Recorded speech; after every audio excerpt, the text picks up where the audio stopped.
Hello, welcome. Come on in.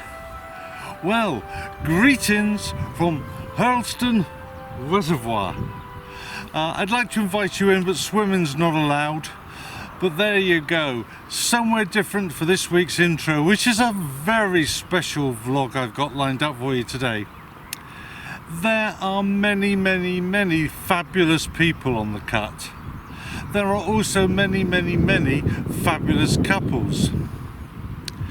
One of those couples is a special favourite of mine. Shouldn't use the word favourite, but I can't help it, they are. I love the chemistry between them. I love the humour between them. I'm talking, of course, of Pat and Eileen from Our Narrowboat Quest.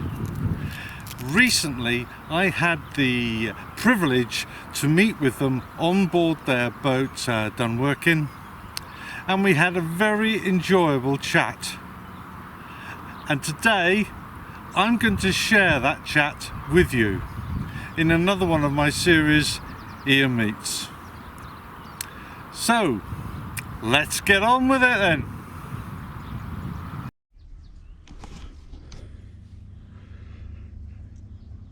Well, have I got a treat for you this morning?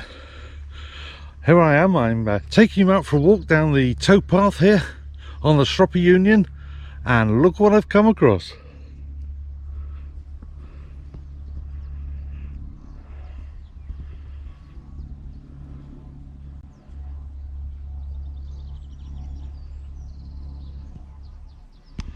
Now, this fantastic couple are best known for two of the most famous catchphrases on the cut.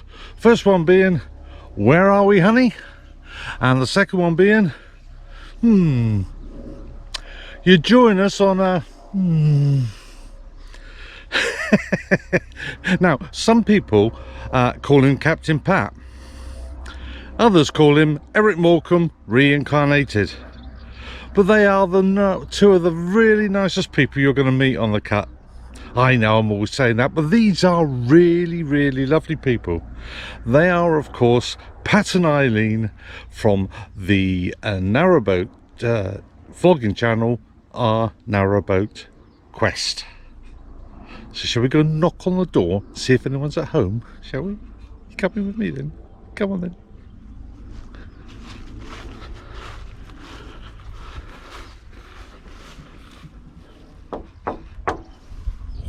I've knocked.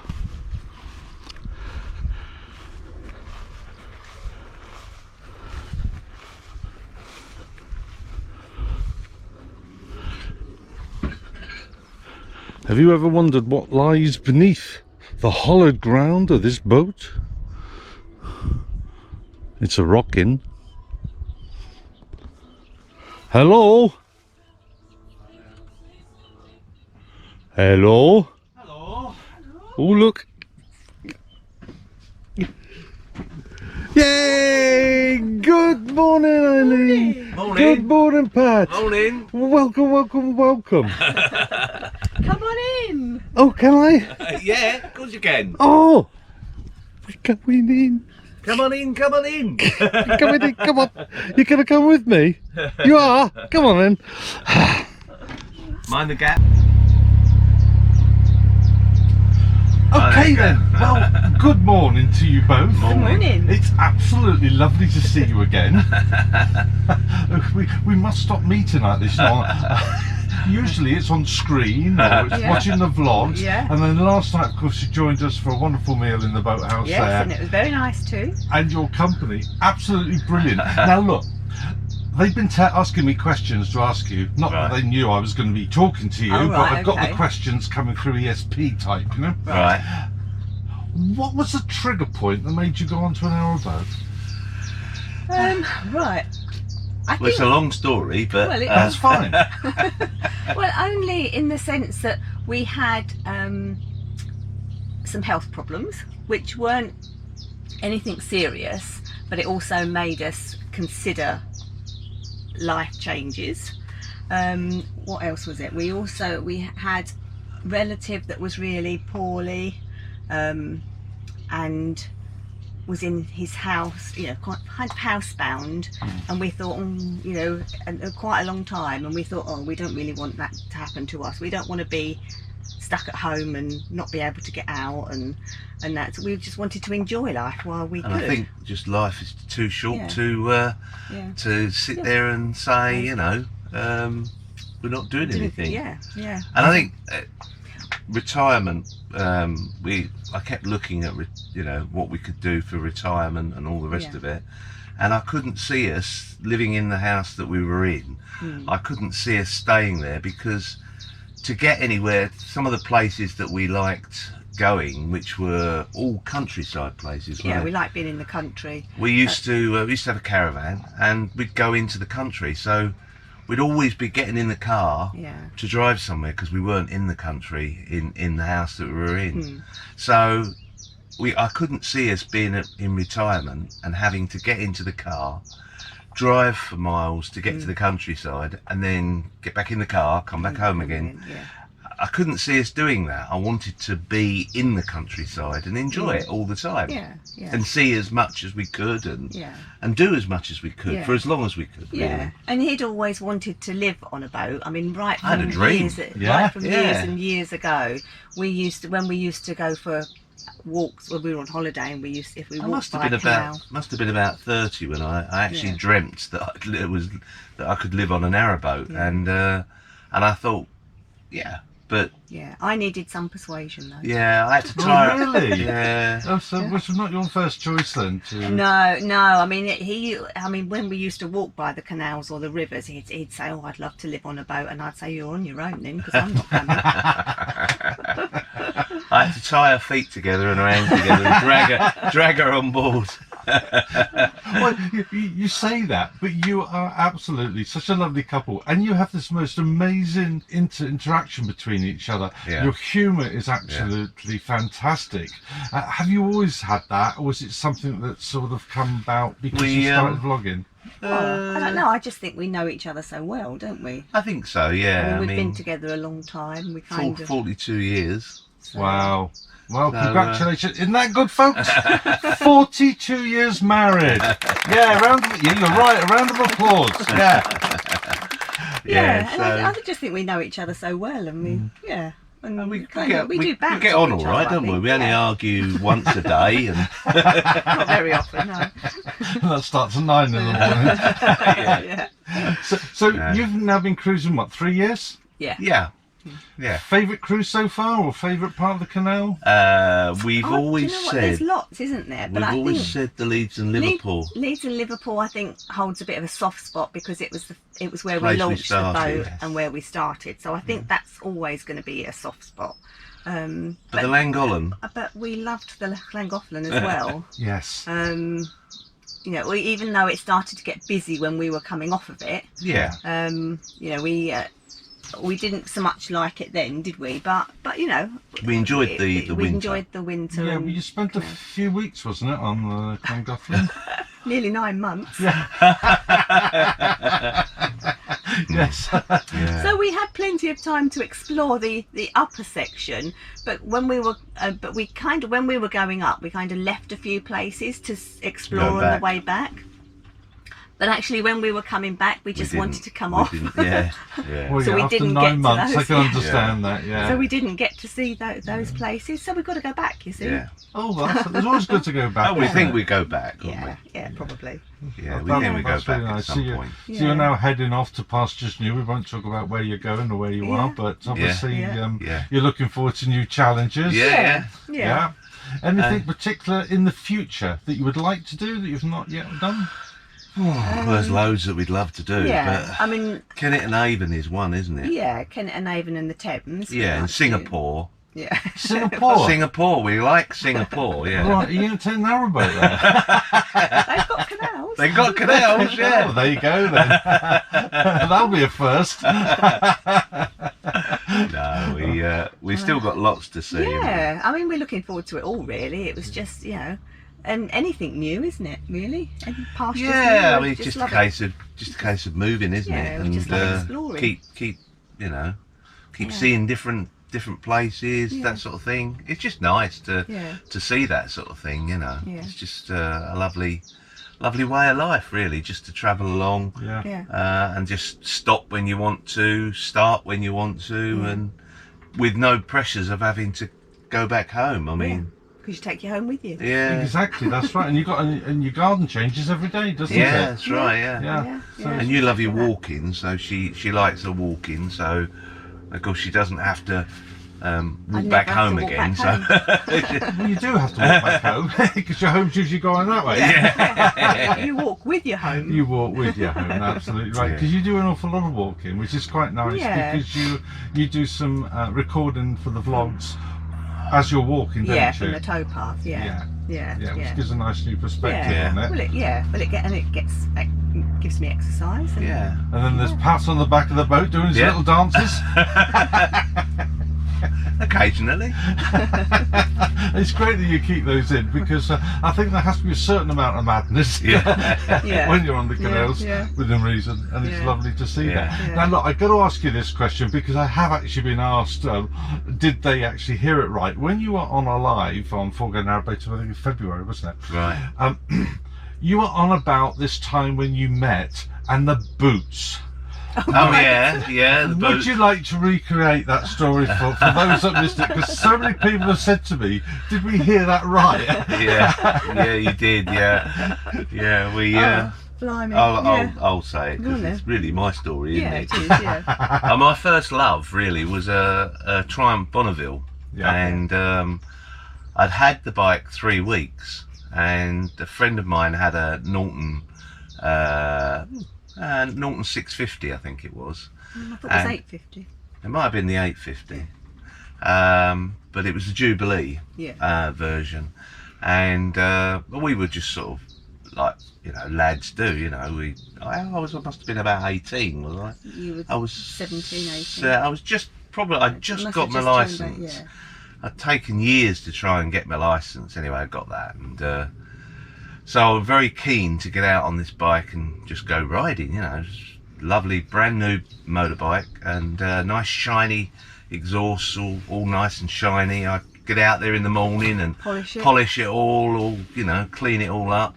And my mate's mum worked in a fish and chip shop, which was down in town, and she'd been asked by, I think, was it your friend, your best friend, whether she could go on a ride on the back of it. She wanted to go on the back of a motorbike for some unknown reason. And of course, Terry, who was my mate, he turned around and said, "Yeah, that's okay. I'll take her on the back of the bike." And but of course, she wouldn't go on the back of the bike on that one unless Eileen came along. So of course you couldn't get 3 on a bike, could you? You couldn't get 3 on a bike. Once you got a sidecar. No. So so of course I was asked if I minded, picking this girl up and taking her home, So I said, well, well, you've been doing that for a long time. Yeah, okay, all right. Well, fine, don't mind. Anyway, so we got the fish and chip shop, picked them up. They smell a bit fishy. Yeah. I should add that I was 15.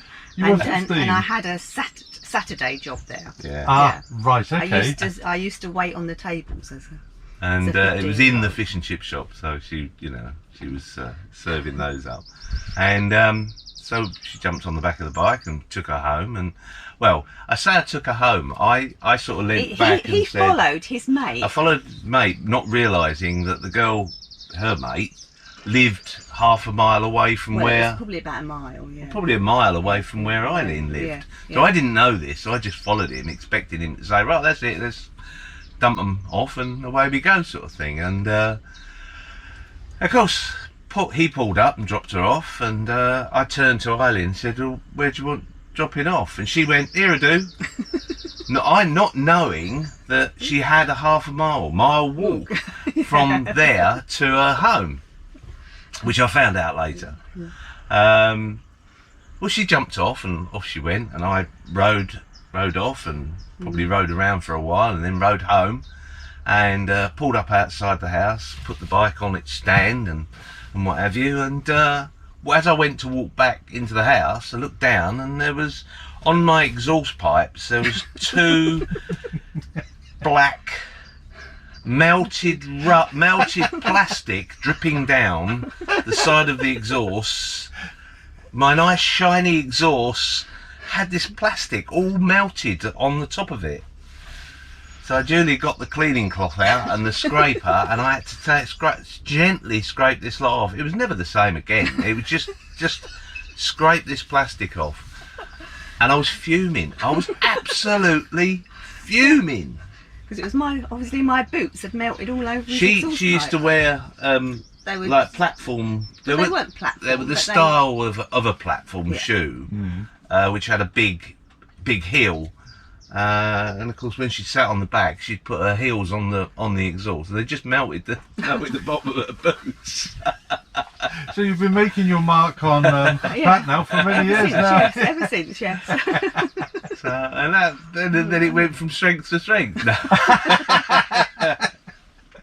Oh, that's brilliant! I think when they asked the next time, I said, as long as she doesn't wear them boots. So, yeah, I love that story. I think that's one of the best stories I've ever heard. So, were you always lived? Because you came, was it Kent? You come from? Yes, yeah. We come from Kent. Kent. Yeah, we lived in Kent all of our lives. Yeah. Right. We came from a similar area. I mean, I was born in a place called Chatham, and you were born in Rochester, weren't you? In fact, Eileen, when the last house we lived about 500, 600 yards from where she was brought up. So she didn't travel very far, did you?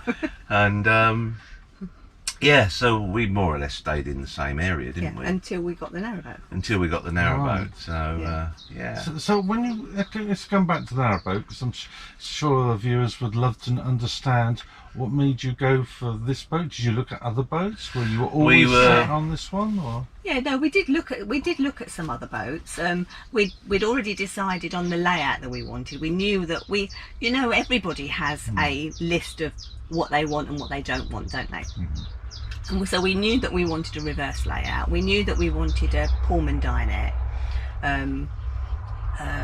What else was it? We originally wanted a crossbed, but we didn't get that. We didn't get that. But and we did look at a few other narrowboats. We went round and did the usual thing and toured round and did a lot of research, didn't we? We did consider having a boat made, but we really couldn't afford to have the boat a boat built. Bespoke built, no. And besides that, we'd actually decided that we wanted to sell the house, put the money in the bank, and then have the money ready to buy a narrowboat, rather than having to pay for the narrowboat sort of bit by bit. We didn't really want to do that. So we were looking at second-hand boats. We did look at some new boats, but we'd set up a budget and said that's how much we want to spend. We don't want to spend any more than that. And every time we looked at boats within that budget, they were far too high for, just out of our price range. And that was even second-hand boats were some of them were just out of our price range. Well, no, they weren't. They were, but they didn't meet the criteria that we wanted. They didn't meet the criteria and everything else. So, in the end, we were at my sister's, weren't we? Yeah, because we were sofa surfing at the time, because we'd sold the house. As you do. Yeah. We'd lived with that. We were moved in with our daughter for a while, hadn't we? And we decided we'd go up to his sister's for a week. So we went up to his sister's, and it was while we were up there that we saw this boat advertised, didn't we? So we went over. Well, it wasn't this boat that was advertised. No, actually. It was another boat. It was a red one. That was advertised, and I wasn't that keen on it at first. Looking at the advert. Hello. And when we got there was two boats, a red and a blue, and this was the other one that was there. And we fell in love with it straight away, didn't we? And because it was a brand new boat which suited us down to the ground. Just within our price range. It was, it was just within our price range, and perfect the for only what we needed. The only thing we had to compromise on was the crossbed. Crossbed, yeah. So we've got an inline bed. Well, that's not bad then, if you can go and find a sort of ready-made boat with only one item off the wish list not available. That's really good going. Yeah, exactly. So that's how we ended up with this one. That's how we ended up with that one. And the name? Well, that was my sister, really. Yeah, because obviously we were at his sister's when we went over and looked at it, and she came with us. And I wanted something that sort of said retirement, but without saying retirement. Yeah. And she said, yeah. So we were, once we'd looked at it, we came back to her place and we were kind of brainstorming. And, right. And she came up with the Done Working. I think it's a brilliant name. I mean, it's unique anyway, that's what's isn't it? Oh, apparently not. Apparently, no. when we researched and we found that there was, I don't know, about another 8 or 10 done workings that were named or have been named. So there's probably a few out there. Right, I've never come across another one. No, I mean maybe they were just a lot older. I mean, we've never come across them, but we've come across done slaving. Yeah. Yeah, they must have enjoyed their company. Now, Eileen, specifically for all these lovely ladies that are watching at the moment, how do you find cooking on a narrowboat compared with sort of cooking in a home? Did it take a bit getting used to? It did take a bit of getting used to, because I've always had an electric oven, and going from electric, and I've always had an electric hob, haven't I? Yeah. Oh no, most of the time, an electric hob. So going from all electric to all gas was a big difference. And the ovens are a lot smaller, of course. So you can only do so much in these small. Well, I mean, I had the same oven in my caravan, didn't I? Yeah. And I never used to cook that much in the caravan, mind you. We were always going on holiday. She does brilliantly. You'll have to try one of the chocolate fudges that we've got. Chocolate fudge. No, but you get used to it. You adapt, don't you? You do adapt. And I had to buy a thermometer to put in the oven to get the temperatures right, because I find the gas numbering didn't really correspond with the temperature of what the oven was. So well, that's partly to do with propane, isn't it, as well? Because it burns hotter, doesn't it? Yeah. So you have to be careful of that one. So that, but you get used to it, don't you? You do. The housework's a lot easier, isn't it? Oh yeah, it only takes half hour, 45 minutes to go through the whole lot. Well, it depends, because there's lots of nooks and crannies in a narrowboat, isn't there? There is. There's lots of hiding places. Which must make sort of present buying at Christmas and birthdays rather difficult, because you've got to hide it on the boat so they'll see it. How about you, Pat? I mean, did you have a sort of a garage or shed at home? And yeah, I had a full studio. I had a very large shed in the back garden, which I'd boarded out, and it was a purpose-built building, really, and I had it as a photography studio. Oh right.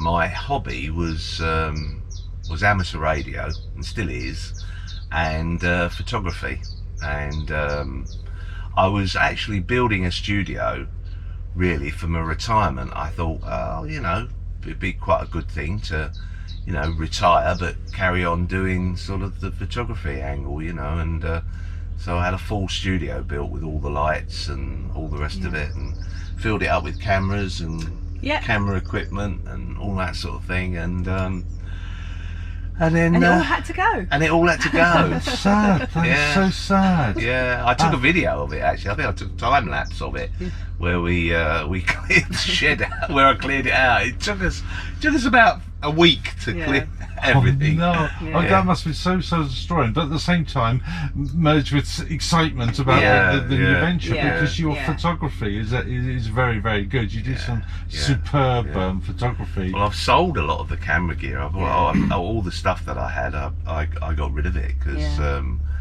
I just couldn't. There was just no way I could keep it on the boat. But I've still got some bits and pieces, but it's just too much. Went, didn't it? Yeah. It's just too much. So you kind of gave some on permanent loan to some people. Yeah. I just lent equipment to people, and then it's just stayed on that, you know. So one day thinking that I might, you know, if ever it happens, I might pick it up again, but it's never happened. No, well, you haven't got the room. No. No. But you mentioned amateur radio. So yeah. Do you actually broadcast from the boat? I do, yeah. I mean, I've not been as active recently because we've been doing lots of other things. But yeah, I do. I have. Can you tell the viewers your call sign? Because if there's any amateur radios out there, I can. Yeah, I'm a G7, which in the old days meant that you weren't allowed to use HF radio. But nowadays the license has changed, so you can now use HF radio. And I have a VHF radio and I have a HF radio.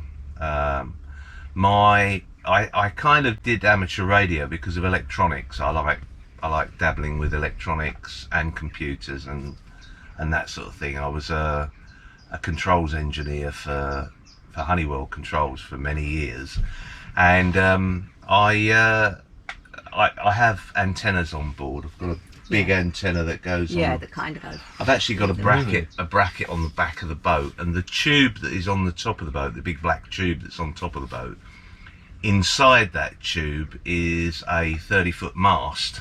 Wow.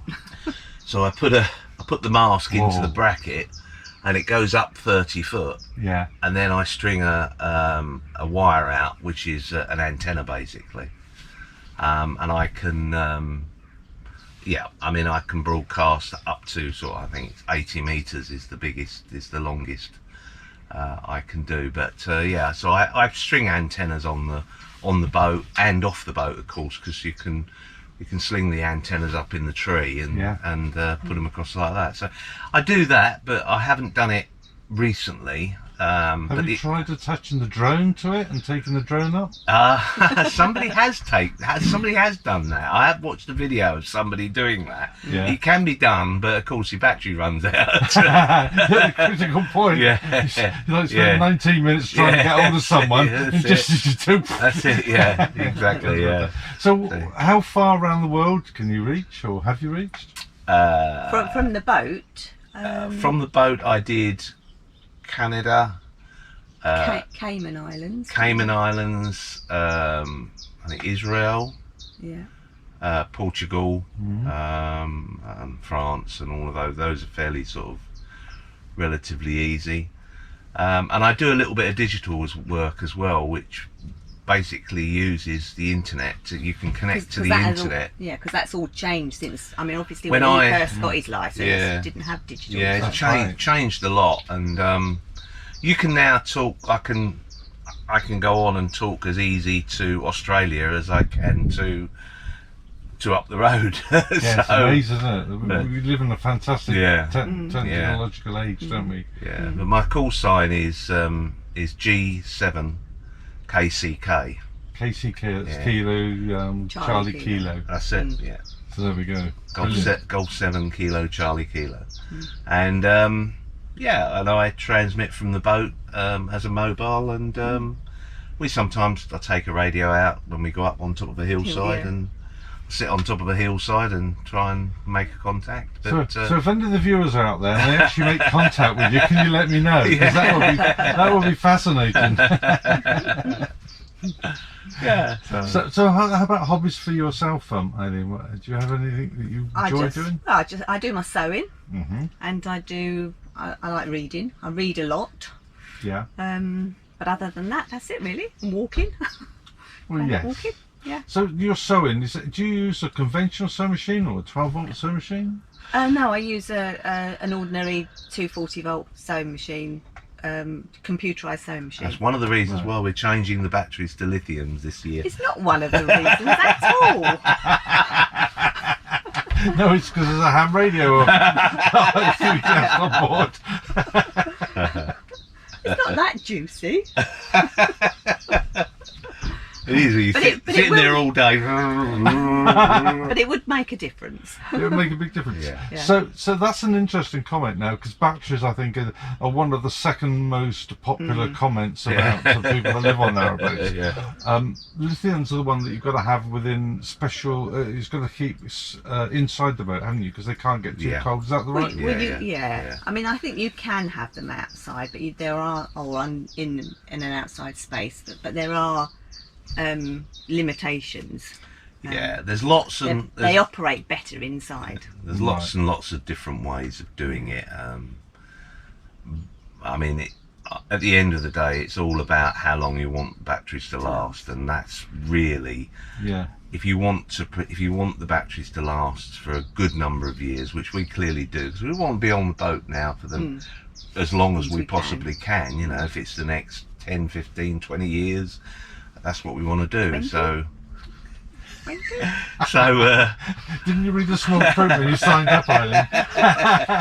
So we need to make them last as long as possible. And for those viewers that are watching that don't know about these batteries, what would you say would be the main point? I mean, the biggest thing about lithiums against sort of lead acids or AGMs and all of those, I used to work in sort of battery technology anyway, with buildings that I used to look after, had big computer suites, and in there they had UPS supplies and all sorts of things. It was all battery.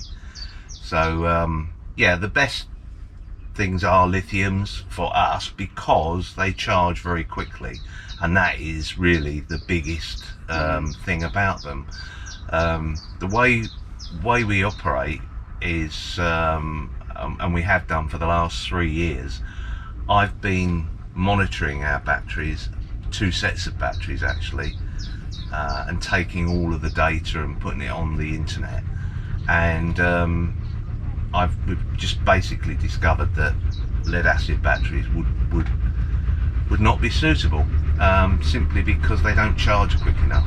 They have to, without going into it all, you have to charge lead acid batteries with a specific cycle, which is a 3-stage cycle, whereas lithiums, you just charge them up and they will just take it all in one go. So they're quicker than lead acid charge. They also discharge quickly, which means that you get more out of them, really. They discharge slower, do you mean?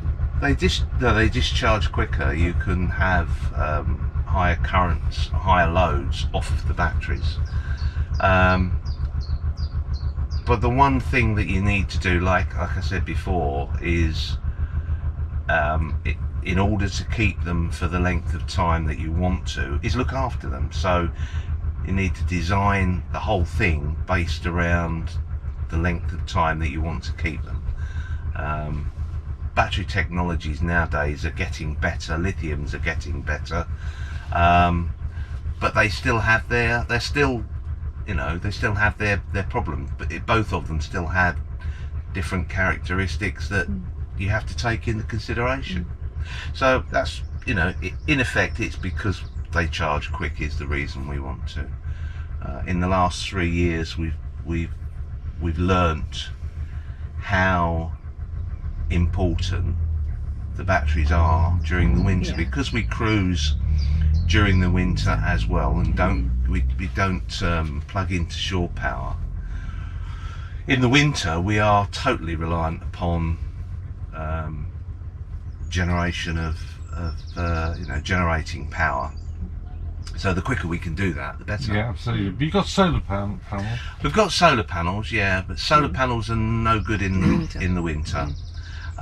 So you have to either use your engine or a generator. And we have a generator, and but I'm going to be doing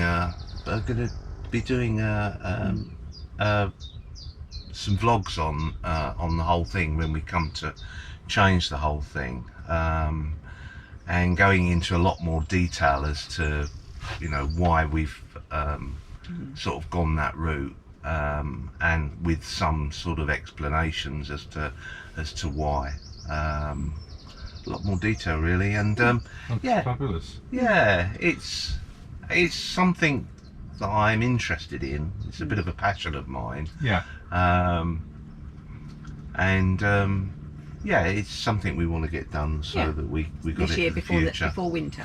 Before winter. Before next absolutely. winter. Yeah. But not which winter. Yeah, Yeah. Yeah, Before that's next something winter. great. Yeah. Well, what we'll do is we'll make sure that we've got a link to your lovely channel Our Narrowboat Quest, and especially if anyone's interested in batteries, then please make sure you like and subscribe, and don't forget the thumbs up or hit the thumbs down twice. I think it's something like that. Look, you've been an absolute wonderful couple. Thank you. Thank you for sparing the time to chat with us this morning, and I wish you the most amazing summer. Let's hope the weather's a little bit better than this, in the sense that the sun comes out. And I hope we can really catch up with you again sometime in the future. I'm sure we will. So again, thank you. Thanks for having us. Bye for now. Bye for now. All right, Alan. Hey, wasn't that fantastic? Whoever knew that we had a ham radio enthusiast amongst us?